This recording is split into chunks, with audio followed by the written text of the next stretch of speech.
Caroline. Michael Scott stopped cold on the frozen sidewalk, his heart pounding as he stared at the woman on the park bench. At first, he thought it was just another homeless person trying to survive the December night. But when the streetlight flickered and lit up her face, his stomach dropped. It was her, the woman he'd fired 3 weeks ago. And she wasn't moving. It was late, the kind of late where Seattle's streets go quiet and the cold settles in. Michael had just finished a business dinner, good food, good wine, talk about deals that would make him even richer. His driver texted saying he was stuck in traffic. Michael decided to walk instead of standing around waiting. That's when he saw someone on the bench. He almost kept walking. That's what you do.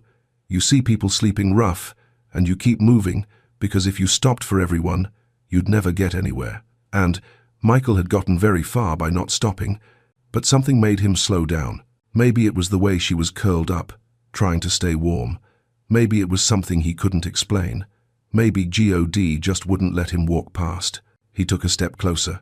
The streetlight came on, and he saw her face. His chest went tight. Caroline. The woman who'd worked in his home for 2 years. Quiet, steady, until 3 weeks ago when he fired her for being late. Now she was here, lips blue, skin pale, her hands wrapped around something even in sleep. Michael dropped to his knees. Caroline, can you hear me? Nothing. He carefully opened her frozen hands. Inside cash, a thick stack of small bills, and underneath, hospital papers. Patient, Ethan Smith, age 12. Leukemia, insurance terminated, 17 days without treatment. Then he found the letter, handwritten, never sent. I'm not asking for charity, just for my job back. My brother is dying. Michael's hands started shaking. 3 weeks ago, she'd been late, broke something.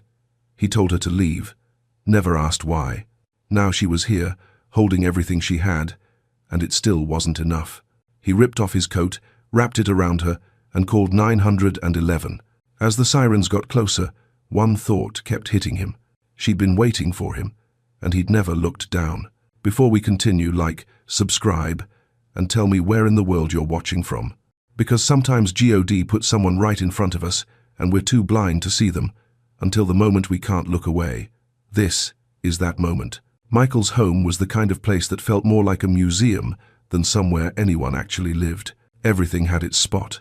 The floors were spotless. The kitchen counters were bare except for a coffee maker he used every morning at exactly 7 o'clock. No clutter, no mess, no warmth. Just the kind of perfect order that came from having someone else clean up after you. That morning, Michael came downstairs in his suit, phone already in his hand, checking emails before his feet even hit the ground floor. His assistant had sent him the stock numbers. His mind was already running calculations.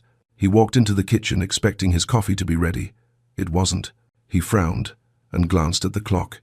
7:03. Caroline. No answer. A minute later, the back door opened, and Caroline came in. She looked exhausted. Her coat was damp, even though it was freezing outside. Her hands were shaking as she set down her bag. Her eyes were red, like she'd been crying or hadn't slept in days. I'm so sorry, Mr. Scott, she said quietly. The train was late. I tried to get here on time. You're late, Michael said, not looking up from his phone. That's not acceptable. I know, if I could explain. I don't need an explanation, Caroline. You're fired. Get your things and go. Her face went still. No tears. No arguing. She just stood there for a second, then nodded and turned toward the back room where she kept her jacket and shoes. Michael poured himself coffee and sat down at the counter. By the time she came back through with her bag over her shoulder, he'd already moved on to his next email. She didn't say anything, just walked out the side door and closed it quietly behind her. The agency sent someone new that afternoon.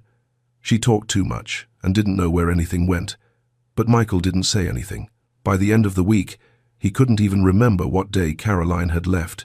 But Caroline remembered. That morning, she'd come straight from an overnight cleaning shift across town. 11 at night until 6 in the morning, scrubbing floors in an empty office building. She'd barely made the train back, her body screaming for sleep, but she couldn't afford to miss this job too. Not with Ethan's hospital bills piling up. Not with the insurance company sending letters every other day. She'd tried so hard to hold it together, but her hands had been shaking, her vision blurry, and when she reached for something on the top shelf, she'd swayed, just for a second. That's when the vase fell. Now, 3 weeks later, she had no job, no apartment, and her brother had been without treatment for over 2 weeks. But Michael didn't know any of that. He never asked. Michael sat in the hospital waiting room under lights so bright they made his head hurt. His coat was gone, wrapped around Caroline somewhere in the back. His shirt was still damp from kneeling in the snow. People kept staring at him. A man in a $1,000 suit sitting alone at 2 in the morning, looking like he'd just watched his whole life fall apart. He didn't care. He kept reading the hospital papers over and over. Ethan Smith, 12 years old, leukemia. Treatment stopped 17 days ago.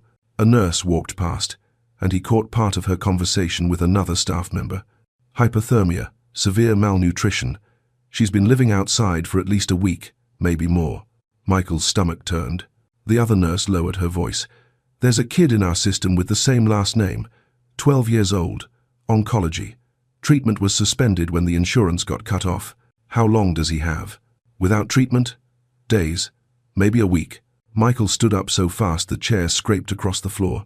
His hands were shaking as he pulled out his phone and dialed the oncology department.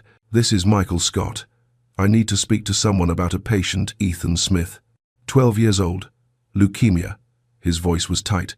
I'm authorizing whatever he needs. Full treatment.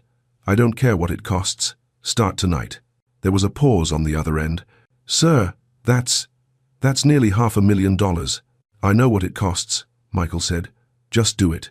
He sat back down, his chest tight, and suddenly he wasn't in the hospital anymore. He was 23 again, standing in a different waiting room.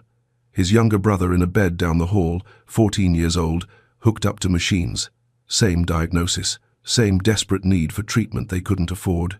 Michael had just started his first company. He was broke, maxed out every credit card he had, and when the hospital said they needed more money or they'd have to stop, he didn't have it. He remembered his brother asking him, "Are we going to be okay?" And Michael had lied.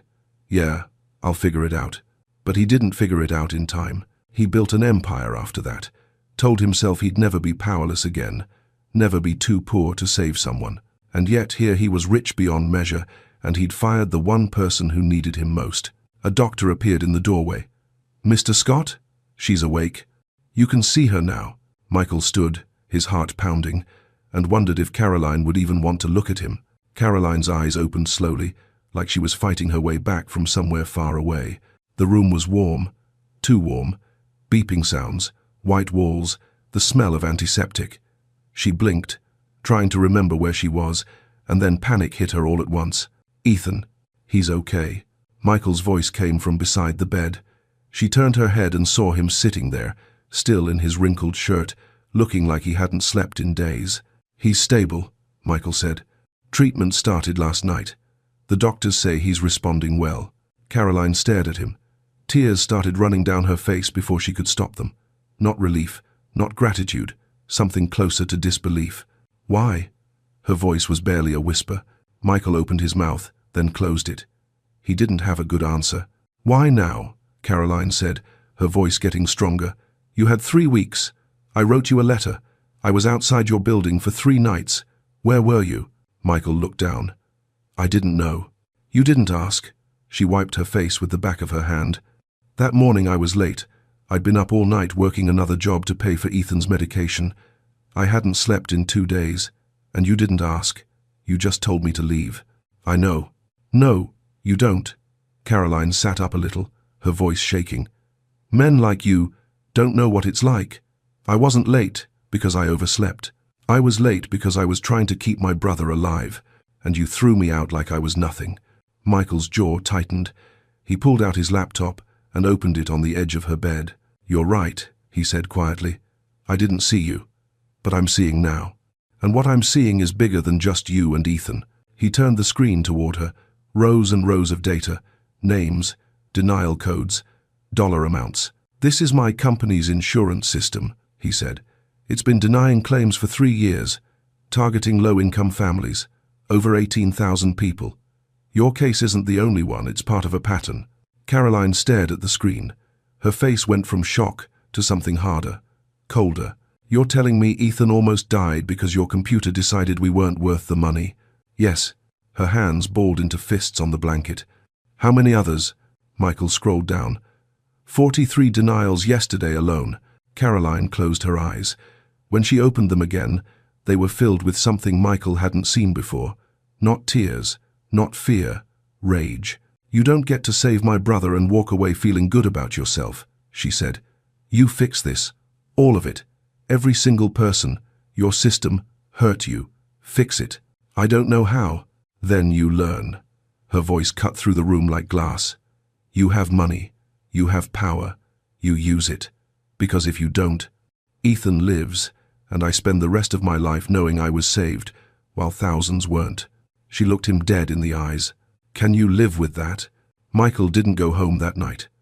Or the next. He spent 2 days in his office pulling files, going through records, tracing every denied claim back to its source.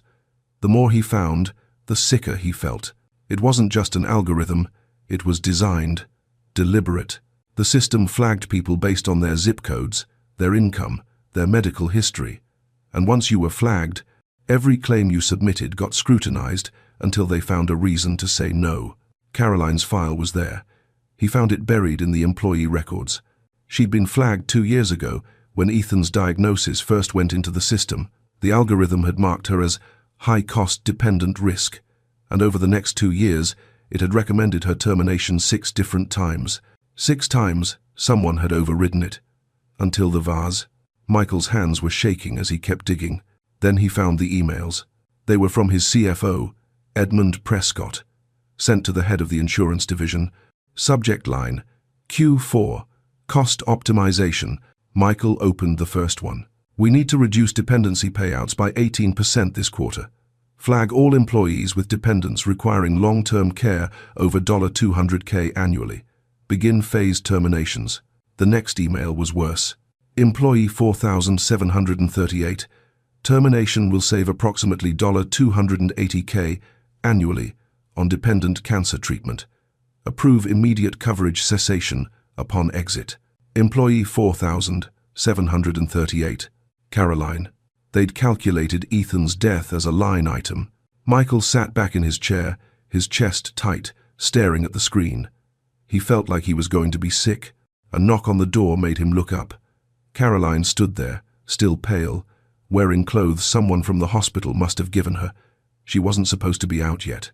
What did you find? She asked. Michael turned the screen toward her. She read the email slowly. Her face didn't change, but her hands started shaking. They knew, she whispered. They all knew.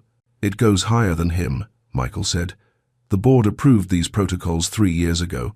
They've been paid bonuses for every percentage point they cut. Caroline looked at him, and for the first time since she'd woken up, something broke in her expression. My brother almost died so they could get richer? Michael nodded. She was quiet for a long moment. Then she said, When are you going to confront them? Tomorrow. Emergency board meeting. I'm coming with you. Caroline. You don't have to. Yes, I do. Her voice was steel. They tried to erase me. Tried to erase Ethan. I'm not letting them pretend we were just numbers on a page. She stepped closer, and Michael saw something in her eyes he recognized. The same look he'd had 20 years ago, standing over his brother's grave. I'm not your redemption story, Michael. I'm your reckoning. The conference room on the 38th floor was all glass and steel. 12 board members sat around the table when Michael walked in with Caroline beside him. The room went quiet. Edmund Prescott, the CFO, stood up immediately. Michael, this is a closed board meeting. Miss Smith has no business. Sit down, Edmund. Michael's voice was calm, but it carried weight. He plugged his laptop into the screen at the front of the room. The data filled the wall names, denial rates, demographic breakdowns, profit margins. For 3 years, Michael said, our insurance division has been denying legitimate claims to boost quarterly numbers. The woman standing next to me almost froze to death because of it. Her 12-year-old brother almost died. Board member Thompson leaned back in his chair. Michael, insurance companies have to make difficult decisions.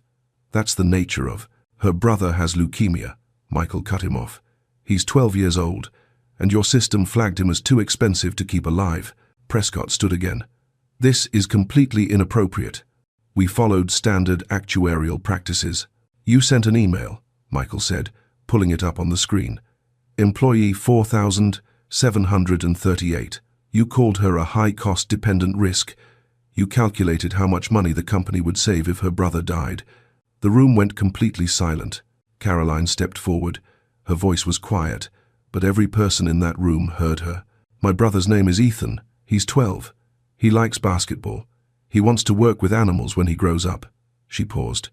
Last week, he asked me if dying hurts because he couldn't breathe, and I couldn't afford his medication. One of the board members looked down at the table.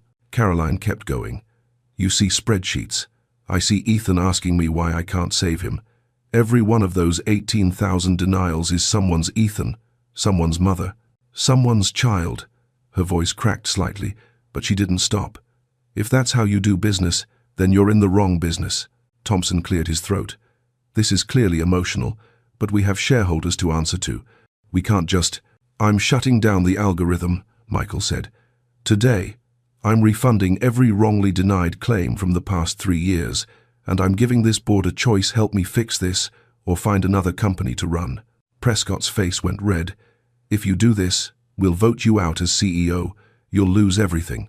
Michael looked at Caroline, then back at the board. Then, call the vote. 5 board members stood up and walked out. 7 stayed. Prescott stared at Michael, his jaw tight. You're going to regret this. Maybe, Michael said quietly, but at least I'll be able to sleep at night. Security escorted Prescott out. As the door closed behind him, Caroline turned to Michael. What happens now? Michael looked at the remaining board members, then at the data still glowing on the screen, 18,000 names, waiting for someone to fight for them. Now, he said, we go public. 2 days later, Caroline's letter was everywhere. Someone at the hospital had leaked it to the press. By morning, her face was on every news site, her handwriting, her words. I'm not asking for charity, just for my job back. My brother is dying. Michael's phone wouldn't stop ringing. His PR team was panicking. The board members who'd stayed were now questioning their decision. But then, the other story dropped. Former housekeeper exploits billionaire's guilt for financial gain. It was anonymous, vicious. It said Caroline had planned everything, that she'd manipulated Michael, that Ethan's condition was exaggerated, that she was using a sick child to get rich. Michael found Caroline in the guest room of his house, sitting on the edge of the bed, staring at her phone. Tears were streaming down her face. They're going to destroy me, she whispered. Michael sat down beside her. No, they're not. You don't understand. She looked at him, and her voice broke. I've spent my whole life being invisible, and now I'm everywhere, and they're making me into a liar. Then we tell the truth, Michael said. Today, press conference, you and me. Caroline shook her head. I can't. Look at me, I'm nobody. Who's going to believe me over them? I will. Michael's voice was steady. And so will everyone who's ever been where you are. She looked at him for a long time. Then, she nodded. The press conference was packed, cameras everywhere, reporters shouting questions before they even reached the podium. Michael spoke first, laid out everything, the algorithm, the denials, the 18,000 people affected. He announced the $500 million settlement fund, the independent oversight, the new patient advocacy board. Then he stepped aside. Caroline stood there, her hands shaking, staring at the wall of cameras. For a second, Michael thought she might walk away, but she didn't. My name is Caroline Smith, she said, her voice quiet at first. I'm 30 years old. I've cleaned houses since I was 18. I raised my brother since I was 23. Her voice got stronger. I worked 3 jobs to keep him alive. I lost my home trying to save him, and I slept on a park bench with everything I owned because I'd already lost everything else. The room went completely still. But I'm not here for sympathy, Caroline said. I'm here because there are millions like me, people who are invisible until they're dying, ignored until they're gone. She looked directly into the cameras. This company's system didn't see my brother's life. It saw a cost, and that has to end. Her voice cracked, but she kept going. To everyone who's been denied, who's been told your family isn't worth saving, who's had to choose between medicine and food, I see you, we see you, and we're not stopping until this is fixed. Outside, through the windows, Michael could see a crowd gathering. people holding signs, pictures of loved ones, names of people lost. Caroline's words had found them, and they weren't going to let her stand alone. That night, Caroline didn't say much. Michael drove her to the hospital in silence. She stared out the window the whole way, her hands folded in her lap, her face unreadable. When they pulled up, she didn't move right away. "What if he's angry?" she said quietly. Michael looked at her. "Why would he be angry?" "Because I left him." Her voice broke. "I was so busy trying to save him that I wasn't there. He's been in that hospital room alone, and I was sleeping outside on a bench. You were fighting for his life. But he didn't know that." She wiped her eyes. "What if he thinks I abandoned him?" Michael didn't have an answer for that. They walked through the hospital together. Caroline's steps got slower the closer they got to the pediatric oncology floor. By the time they reached Ethan's room, she'd stopped completely. "I can't." "Yes, you can," Michael said gently. Caroline took a breath, pushed the door open, and stepped inside. Ethan was sitting up in bed, thinner than Michael expected, a medical mask covering half his face. But his eyes lit up the second he saw her. "Caroline!" She crossed the room in 3 steps and wrapped her arms around him, careful not to disturb the IV lines. She was crying so hard she couldn't speak. "I thought something happened to you," Ethan said, his voice muffled against her shoulder. "They wouldn't tell me where you were." "I'm okay," Caroline whispered. "I'm here now. I'm not going anywhere." Michael stayed by the door, watching them. He felt like he was intruding on something sacred. After a while, Ethan looked over at him. "Who's that?" Caroline pulled back and wiped her face. "That's Michael. He's the one who made sure you got your treatment." Ethan studied him for a long moment. Then he said, "You're the one who fired her." Michael's chest tightened. "I am, but you helped me." "Your sister helped you," Michael said. "I just finally learned to pay attention." Ethan looked between them, trying to understand. "Are you fixing it? For the other kids too?" Michael nodded. "We're trying." "Good." Ethan leaned back against his pillows, tired but more alive than he'd been in weeks. "Because it's not fair. Kids shouldn't have to worry about stuff like this." Caroline kissed his forehead. "No, they shouldn't." As they left the hospital later, Caroline was quiet again. But this time, it was different. This time, there was something like hope in her silence. "He looks stronger," Michael said. "He is." Caroline stopped walking and turned to face him. "The doctors said he's responding to the treatment. They think he's going to make it." Her voice cracked on the last word. Michael didn't say anything. He just stood there with her while she cried, not from grief this time, but from relief so overwhelming it hurt. When she finally looked up, her eyes were red but clear. "What happens next?" she asked. Michael thought about the 18,000 names still waiting, the federal investigation that had just been launched, the lawsuits already being filed. "Now," he said, "we finish what we started." 2 months later, everything looked different. The federal investigation was moving forward. Checks were going out to families who'd been denied. The algorithm had been shut down completely, and Caroline's face was no longer on the news, at least not as a victim. Now she was something else. Michael found her in what used to be an empty office on the 15th floor. Now it was filled with phones, computers, and people, most of them former patients or family members who'd been through what she'd been through. "How many today?" he asked. 37 calls, Caroline said, looking up from her desk. 12 we were able to help immediately. The rest we're still working on. She looked tired, but different, stronger, like she'd found something she didn't know she was looking for. "The board approved your title," Michael said. "Director of Patient Advocacy. It's official." Caroline smiled, but it didn't quite reach her eyes. "I never thought I'd have a title. You've earned it." She was quiet for a moment. Then she said, "The doctor called this morning." Michael's heart stopped. "And?" Ethan's latest scans came back clean. Her voice broke. "He's in remission." Michael felt something release in his chest, something he didn't know he'd been holding. "Caroline, that's—" "I know." She stood up, tears streaming down her face. "I know."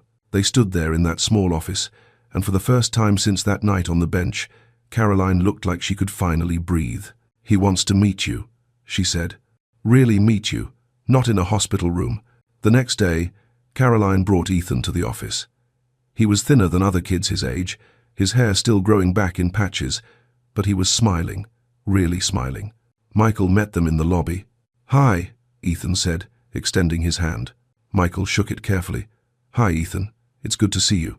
Ethan looked around at the building, then back at Michael. "My sister says you're trying to help other kids like me." "We are. Can I help too?" Michael glanced at Caroline, then back at Ethan. "What do you have in mind?" "I want to tell people what it's like," Ethan said. "Being sick, being scared. Maybe if they hear it from a kid, they'll understand why it matters." Caroline's hand went to her mouth. Michael knelt down to Ethan's level. "I think that's exactly what people need to hear." That night, Michael sat in his office long after everyone had gone home. He was thinking about a boy who wanted to turn his pain into purpose, about a woman who'd refused to stay invisible, about how many lives could change if people just stopped long enough to see each other. His phone buzzed. A message from Caroline. "Foundation Gala is in 2 weeks. Ethan wants to speak. Are you ready for this?" Michael stared at the message for a long time.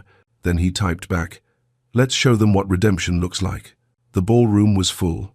Donors, advocates, families, press, people who'd been helped by the foundation, people who were still fighting. Michael stood backstage, adjusting his tie for the 3rd time. Caroline was beside him in a simple dress, looking more nervous than she'd been at the press conference. "You okay?" he asked. She nodded. "Just thinking about how different everything is." "Good different?" "Yeah," she smiled. "Good different." Then Ethan appeared, wearing a suit that was slightly too big for him, his hair fully grown back now, no mask covering his face. "I'm ready," he said. Caroline knelt down and straightened his collar. "You don't have to do this, if you don't want to." "I know," Ethan said, "but I want people to understand. I want them to know it's not just about money. It's about being seen." The lights dimmed. Someone called Ethan's name. He walked onto that stage like he'd been doing it his whole life. "My name is Ethan Smith," he said into the microphone. "I'm 13 years old. 6 months ago, I was dying because a system decided I wasn't worth saving." The room went completely silent. "But my sister didn't accept that." His voice was steady. "She lost everything trying to save me. Her job, her home, almost her life." He paused. "And when she woke up in that hospital, she didn't just save me. She decided to save everyone." People were crying. Michael could see it from the wings. Ethan kept going. "I'm standing here tonight because someone finally stopped.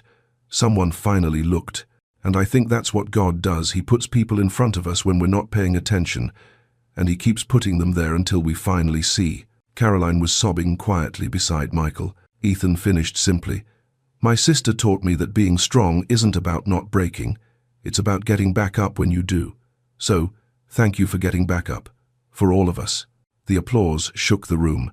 Later, after the speeches and the photos and the champagne, Michael found Caroline on the rooftop terrace, looking out at the city. "You good?" he asked. She nodded. "Just thinking about that bench, how close we came. What stopped you from giving up?" "Ethan," she smiled softly. "The day before I ended up there, he told me, 'You're the strongest person I know. You don't quit.' So I didn't." Michael was quiet. "I walk past that bench sometimes. I think about how different everything would be if I'd left the restaurant 5 minutes earlier, or later." "But you didn't," Caroline said, turning to face him. "You were exactly on time. Maybe that's how grace works. It shows up in a coat you didn't expect, in the middle of the worst moment of your life." "I don't feel like grace." "Grace never does," she said. "It just shows up and does the work." They stood there, watching the city lights. Somewhere below, families were getting checks they'd been waiting for. Treatments were being approved. Children were getting to dream again. Caroline's voice was soft. "We weren't rescued, Michael. We were seen. And once you've been truly seen, you can never be invisible again." Michael thought about the man he'd been 6 months ago, walking past people, building empires, never looking down. And he thought about the man he was now. "Thank you," he said quietly. Caroline smiled. "For what?" "For not giving up, for showing me what I'd stopped seeing." She reached out and squeezed his hand once. We saved each other. And standing there, above a city that had once ignored them both, Michael understood something he'd spent his whole life missing. Sometimes the people you save end up saving you right back. And sometimes that's exactly how God planned it all along.